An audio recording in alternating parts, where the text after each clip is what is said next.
Okay, we're going to have a look at this Navisworks, and when you first start this program, it comes up with a minimal workspace. First thing we're going to do is just bring up some workable tools up here, and that's under the View, Load Workspace, and I'm going to go for the Navisworks Extended. Right, it just takes a moment to fire that up, and basically it will come up like this, or it might possibly come up, if I take those pins off, it might come up reduced to the side, and which is fine because it gives you extra room in here.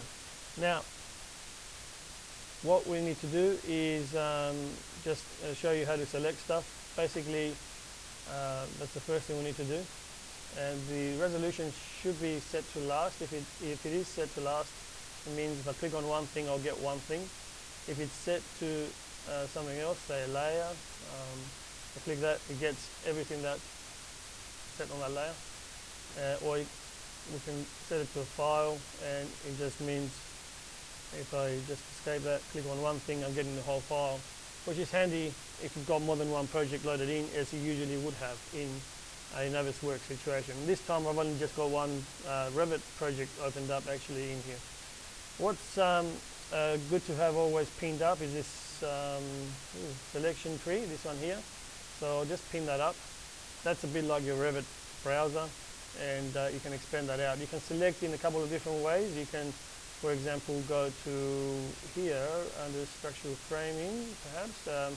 If I click on here, you can see selected that. I'll just cancel that, click on there, so that you can select like that. You can go to footing, for example, here, and you can have a look at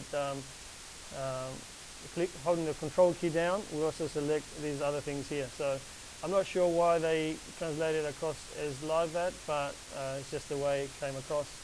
These things are under the footing level, and these other ones are under the ground level, which is probably how they're drawn in Revit. Okay, so that's fine, that's all good.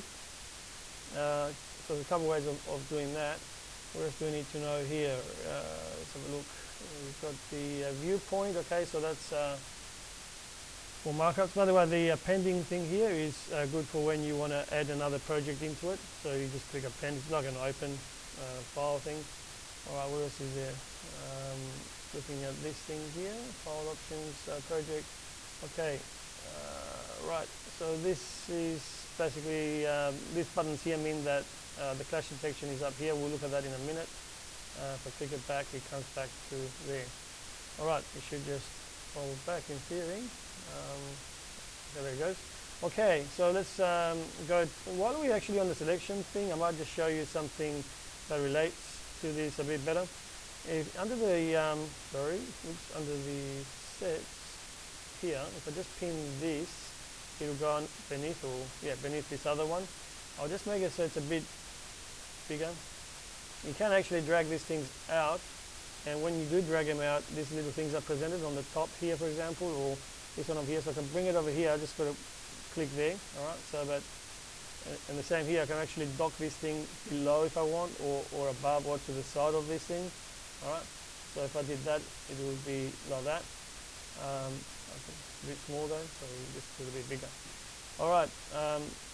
Okay. So let's have a look at this selection thing here. So if I was to do this, let's change this resolution here, that's what they call it. Change it to just picking up the last object, which is how we usually work. If I click on here and then control key and pick up a few other things like that, I can say, for example, make a selection of that, and you can see it's been highlighting that in here. So I can click on this thing here, and it saves the selection.